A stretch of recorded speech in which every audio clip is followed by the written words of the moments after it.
श्री रामचरितमानस पाठ बालकांड दोहा संख्या 240 से 245 तक। वर्णन श्री राम लक्ष्मण संवाद। श्री राम लक्ष्मण सहित विश्वामित्र जी का यज्ञशाला में प्रवेश। जय श्री राम। काम मृदु वचन विनीत तिन बैठाए नर नारी, उत्तम मध्यम नीच लघु निज निज थल अनुहारी।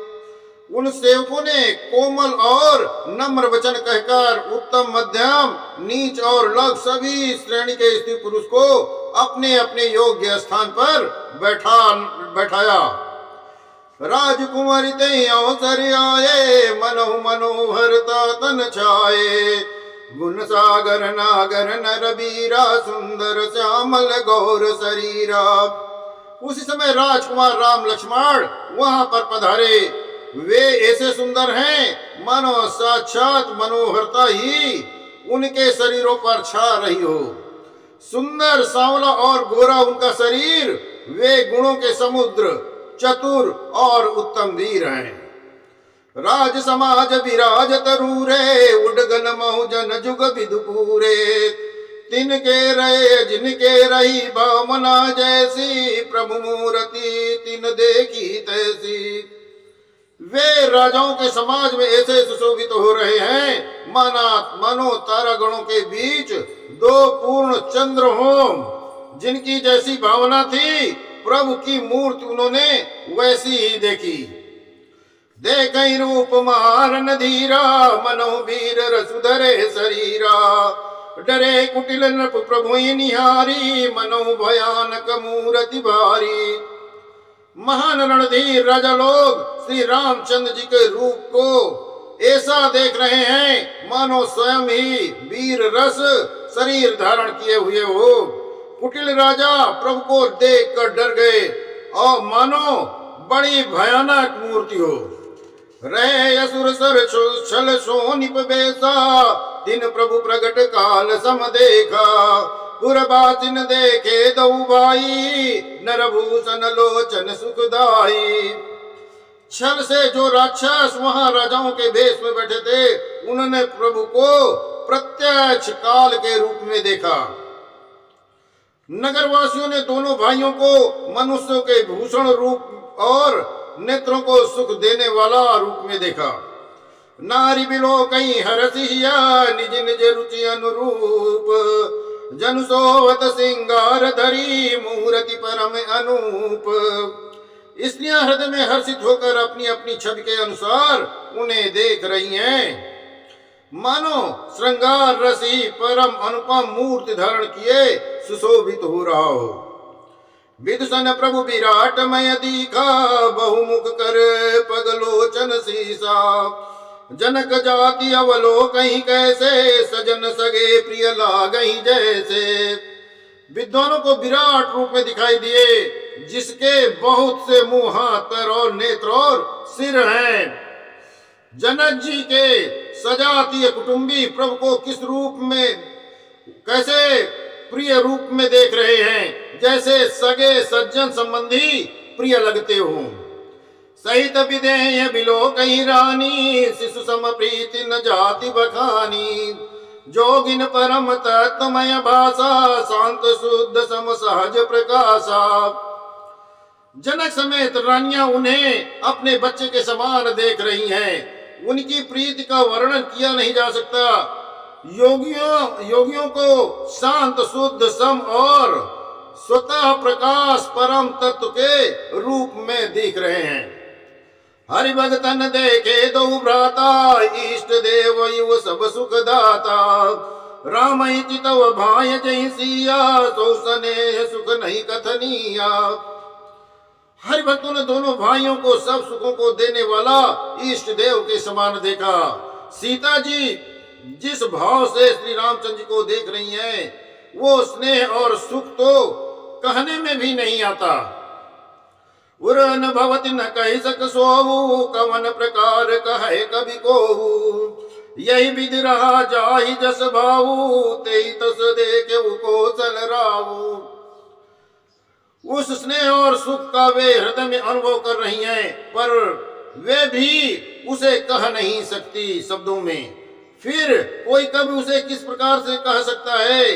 इस प्रकार जिसका जैसा भाव था उसने कौशलाधीश रामचंद्र जी को वैसा ही देखा।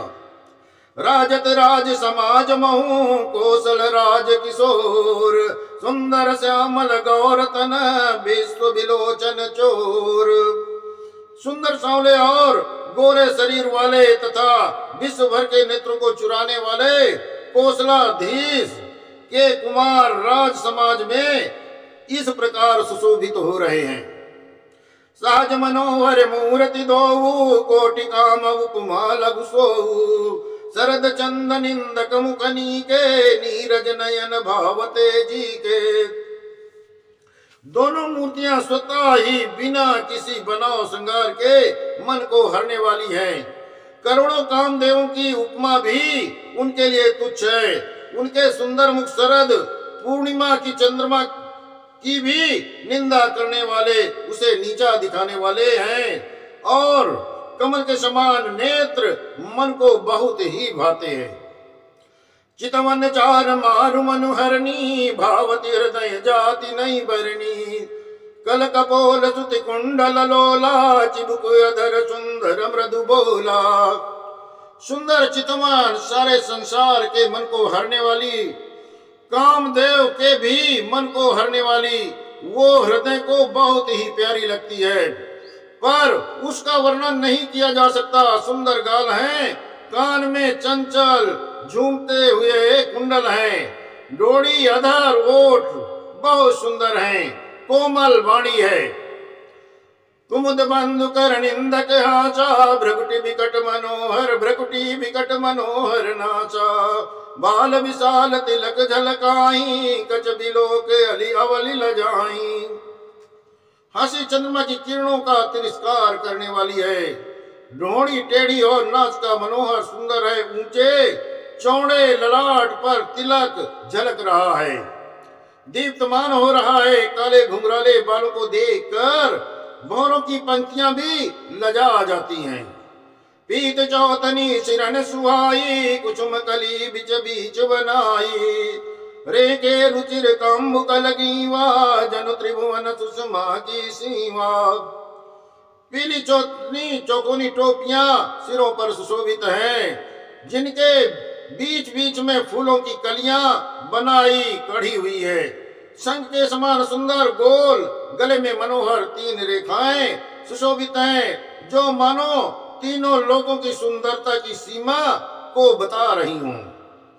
कुंजर मणिकंठा कलित उरन तुलसी का माल, वृषभ कंद के हरिठवने बल निधि बाहु विशाल। हृदय पर राजमुक्ताओं के सुंदर कंठे और तुलसी की मालाएं सुशोभित है। उनके कंधे बैलों के कंधे की तरह ऊंचे व पुष्ट हैं। एड़ी खड़े होने पर शान सिंह की सी है और भुजाएं विशाल एवं बल की भंडार हैं। कटितूनी रपीत कट बांधे, कर सर धनुष बाम कबर कांधे। पीत जाके उपबीत सुहाए, नैसिक मंजु माछ बिछाए। कमर में तरकस और पीताम्बर बांधे हुए हैं। दाहिने हाथों में बाण और बाएं सुंदर कंधों पर धनुष तथा पीले यज्ञोपवीत जनेऊ सुशोभित हो रहे हैं। नख से लेकर शिखा तक सब अंग सुंदर हैं, उन पर महान शोभा छाई हुई है। देख लोग सब भये सुखारे, एकटक लोचन चलत नटारे। हर से जन को देख दो भाई, मुनिपद कमल गए तब जाई। उन्हें देखकर सब लोग सुखी हैं, नेत्र एकटक निमेष शून्य है और तारे पुतलियां भी नहीं चलते। जनक जी दोनों भाइयों को देखकर हर्षित हुए, तब उन्होंने जाकर मुनि के चरण कमल पकड़ लिए। करी विनती निज कथा सुनाई, रंगे मनि सब मुनि ने दिखाई। जा जा जा जाई कुंवर बर दो, ता चकित चितो सब को। विनती करके अपनी कथा सुनाई तथा मुनि को सारी रंग भूमि यज्ञशाला दिखलाई। मुनि के साथ दोनों राजकुमार जहां जहां जाते हैं वहां वहां सब कोई आश्चर्यचकित होकर उन्हें देखने लगता है। निज निज रूप निज निज रूप राम ही सब देखा, को न जान कछु मरम विशेषा। बलि रचना मुनि न पसन कहऊ, राजा मुदित महासुख लहऊ। सबने राम को अपनी अपनी ओर से मुख किए हुए देखा, परंतु इसका कुछ भी विशेष रहस्य कोई नहीं जान सका। मुनि ने राजा से कहा, रंगभूमि की रचना बड़ी सुंदर मनोहर है। विश्वामित्र जैसे निष्प्रह विरक्त और ज्ञानी मुनि से रचना की प्रशंसा सुनकर राजा प्रसन्न हुए और उन्हें बड़ा सुख मिला।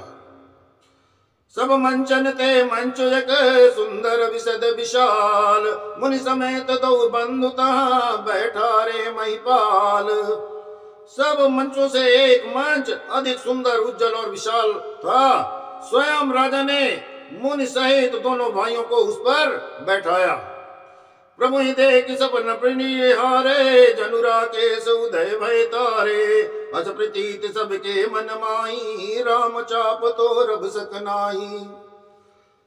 प्रभु को देख कर सब राजा हृदय में ऐसे हारे निराश एवं उत्साहहीन हो गए, जैसे पूर्ण चंद्रमा के उदय होने पर तारे प्रकाशहीन हो जाते हैं। उनके तेज को देखकर सबके मन में ऐसा विश्वास हो गया कि रामचंद्र जी ही धनुष को तोड़ेंगे, इसमें कोई संदेह नहीं। बिनु भंजऊ भव धनुष विशाला, इसमें संदेह नहीं है। बिनु भंजऊ भव धनुष विशाला, मेलिय सिय राम रमाला। अस विचारी गौन्यऊ घर बाई, जस प्रताप बलु तेजु गवाई। इधर उनके रूप को देखकर सबके मन में निश्चय हो गया कि शिव जी के विशाल धनुष को जो संभव है न टूट सके, बिना तोड़े भी सीता जी श्री रामचंद्र के गले में जयमाला डालेगी, अर्थात दोनों तरह से ही हमारी हार होगी और विजय श्री रामचंद्र जी के हाथ रहेगी। यों सोच कर वे कहने लगे, हे भाई, ऐसा विचार कर यश प्रताप बल और तेज गंवाकर अपने अपने घर को चलो। बियसे अपर भूप सुनि बानी, जे अविवेक अंध अभिमानी। तोरे धनुष ब्याहु अवगाहा, बिनु तोरे को कुंवरी बियाहा। दूसरे राजा जो अविवेक से अंधे हो रहे हैं और अभिमानी हैं, यह बात सुनकर बहुत हंसे। उन्होंने कहा, धनुष तोड़ने पर भी विवाह होना कठिन है, अर्थात सहज से ही हम जनक जी को हाथ से जाने नहीं देंगे, जानकी को हाथ से नहीं जाने देंगे। फिर बिना तोड़े तो राजकुमारी को ब्याह ही कौन सकता है। एक बार का लौकिन हो, सियहित समर जितब हम सो। या सुनी अवर महिप मुस्काने, धर्मशील हरि भगत सयाने। काल ही क्यों न हो, एक बार तो सीता के लिए उसे भी हम युद्ध में जीत लेंगे। ये घमंड की बात सुनकर दूसरे राजा जो धर्मात्मा हरिभक्त और सयाने थे, मुस्कुराए, हंसे। सिय ब्याहि राम गर्भ दूरी करि नृपन के, जीत कुशक संग्राम दशरथ के रन बांकुरे। उन्होंने कहा, राजाओं के गर्भ को दूर करके जो धनुष किसी से नहीं टूट सकेगा, उसे तोड़कर श्री रामचंद्र सीता जी को ब्याहेंगे। रहा युद्ध की बात, तो महाराज दशरथ के रण में बाके पुत्रों को युद्ध में तो जीत ही कौन सकता है।